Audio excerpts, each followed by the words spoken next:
obviously team leaders, but maybe what have you seen from David Julius, Colin Castleton, maybe Brandon Johns in practice and whatnot, kind of leading the younger guys going into March? Well, David has been great in practice from the time back in September. I recall like how active he was, communicating with the guys, and just saying all the right stuff about holding guys accountable when we were lacking energy in practice one day. And it was great to hear from like a young guy who's a sophomore, seeing the growth. And I empowered it. I welcome it because all that's going to do is help prepare him as a guy that's in this position, being a point guard, being able to take on a team and lead a team. Colin is growing in that area as well. I like to see more consistency from Colin and Brandon. But, you know, I don't expect for it to happen overnight. Some leaders they have it within. Others, it takes time. But Xavier Simpson, you just know it's in his DNA. And I keep coming back to Xavier because he's just such a special leader. It came early, and when it happened, I don't know. Where it came from, I'm sure it had to come from a lot from his parents, as well as some of the coaches that he's played for. Is David maybe more of a vocal leader than the other two? Yes, David is more of a vocal leader, and that's great. That's what you want from your point guard. James? I think Wisconsin leads in Big Ten play. They have the most made three-pointers, and I think they've made at least 11 threes the last 4 games. I guess what have you seen from them that they're doing so well to generate those openings? Well, they do a great job of sharing the basketball. They're very patient offensively. Along those lines of the numbers you threw out, they're very, patient when it comes to getting into their sets and running their offense and being patient, trying to make sure that when the defense, wherever the defense throw at you, they want the defense to make a mistake. So it's important for us to be very disciplined defensively. And I think they have at least 5 guys who have made at least 25 threes. Yes, obviously, how much harder is it to shut that water off when it's not just 1 or 2 guys? Yeah, it's challenging. They spread you out, and they have guys who can make three-pointers not only from a step behind the three, but I'm talking about like 2 to 4 steps behind the three. And it's going to be important that we guard the three-point line and expect lone rebounds. That's another thing too. When they get the offensive rebound, they always find one another out there on the perimeter. So we have to keep them off the glass. Cannot limit them. We have to limit them to second chance opportunities. Daniel? Juwan, how is Eli's nose doing after the elbow that he took on Saturday? Well, it's swollen. He's like I said earlier, he's still a handsome guy.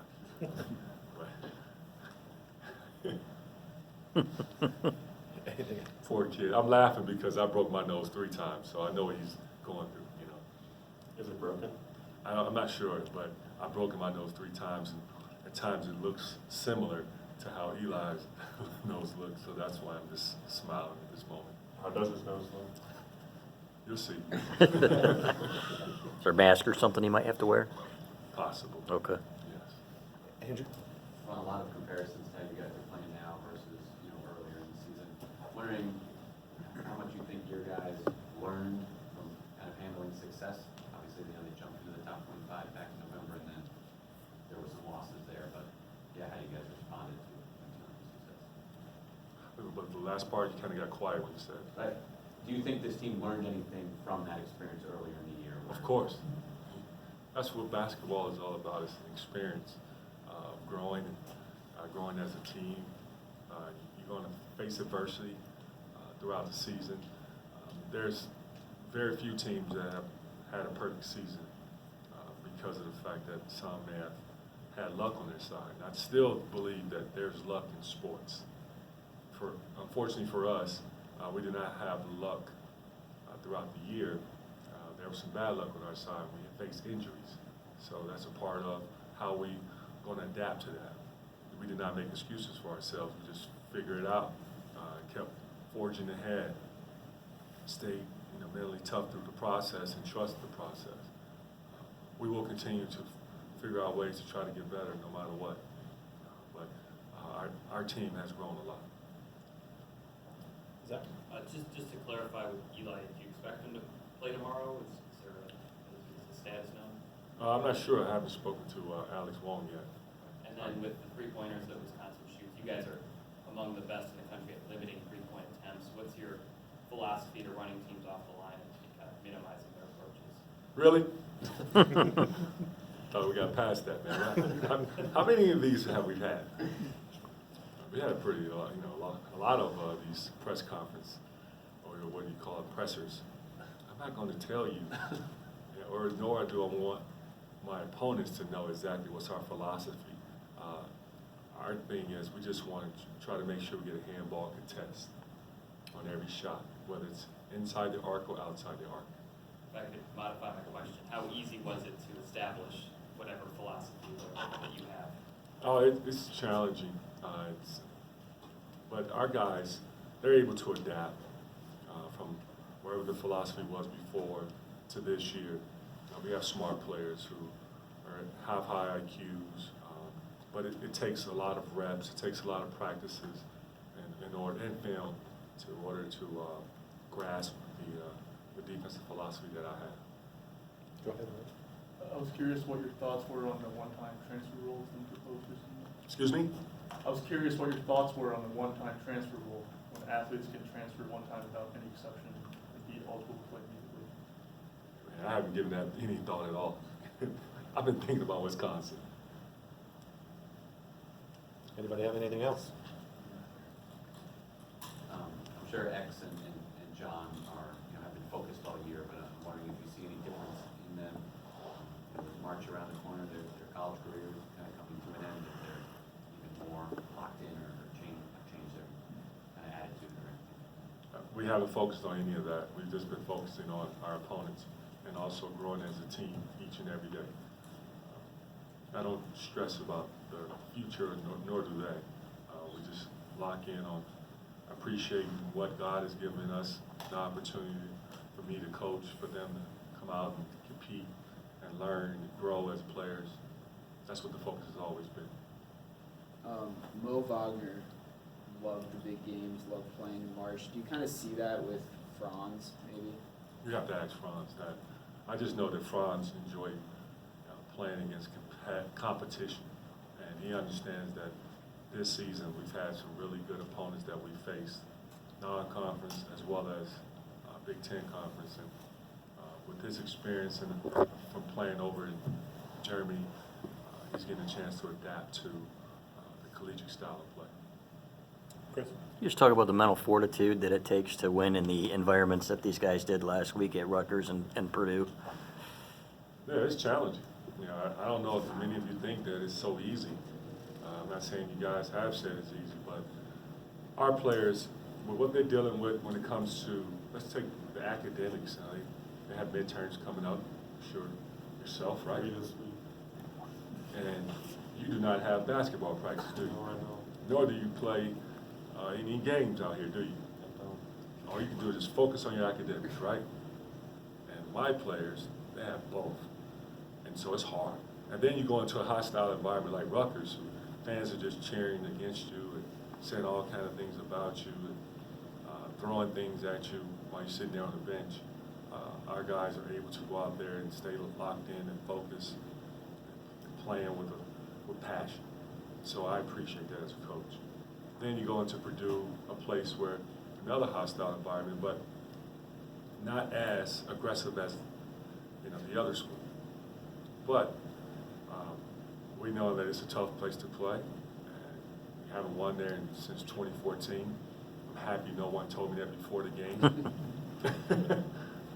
or the day before. Thank you, because I probably will have more gray hair and less sleep with bags under my eyes. But I admire how our guys are going out there and competing and handling themselves from start to finish, playing with passion, but playing with a lot of toughness and being locked in.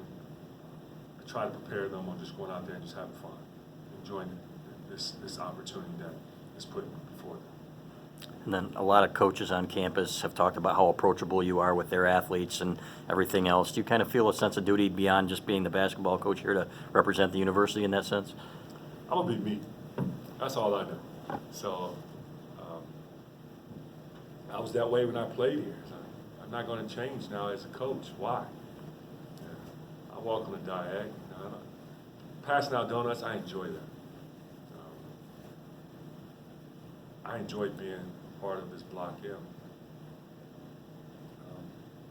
I really admire our athletes here, not only here at Michigan, but all over across the world. I know it's challenging, but to see how they are being able to do something they enjoy doing as kids growing up to play the sport that they always wanted to play. And I know how hard it can be, but I know how fun it is as well.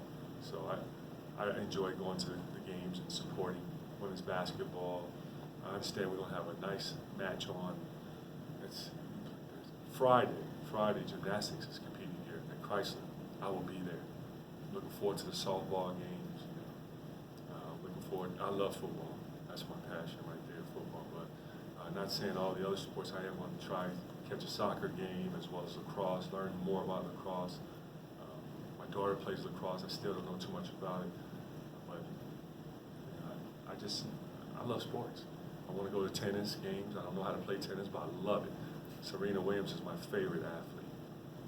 Serena, don't you know this? I'm the biggest fan. James? Juwan, I know this happened last week, but were you surprised when you heard the news that John Mueller did in the last one season? Well, Coach, I really respect his position on,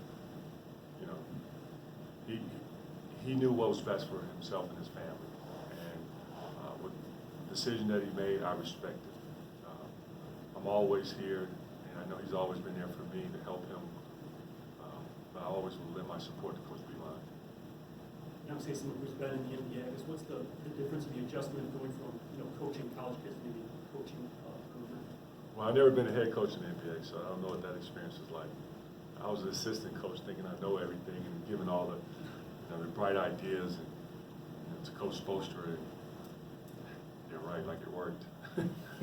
But it's an adjustment on both sides. Going from the NBA to college and in reverse. Brendan? 2 weeks left, and then it's obviously postseason and quick turnarounds, no prep time, things like that. So you just have 2 weeks here to anything you want to tighten up or shore up. And I just wonder if there's any specific areas that you kind of have circled of that you want to address in terms of individual improvement or team improvement in the next 2 weeks before it's kind of one and done type time. Well, always you can look at it like the growth mindset of how can we improve, and I've always approached it that way.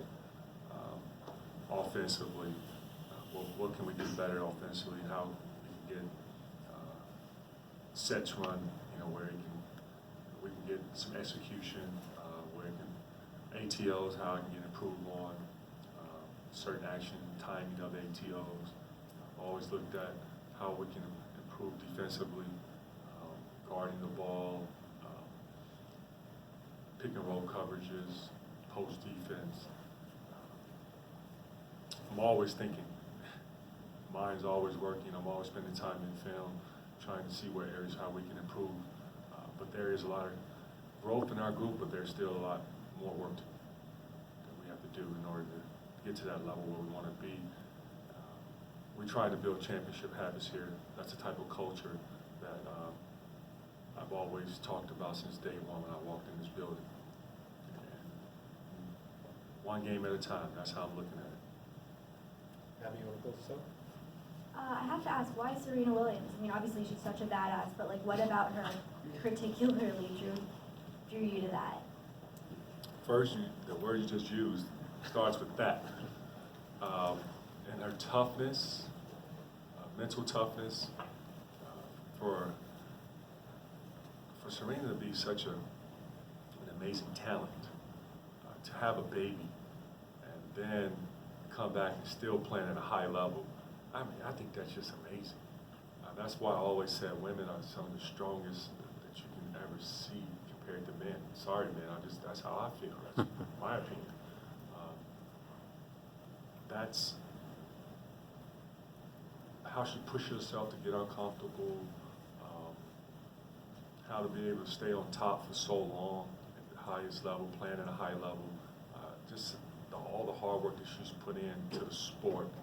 she's getting nothing but great results from it.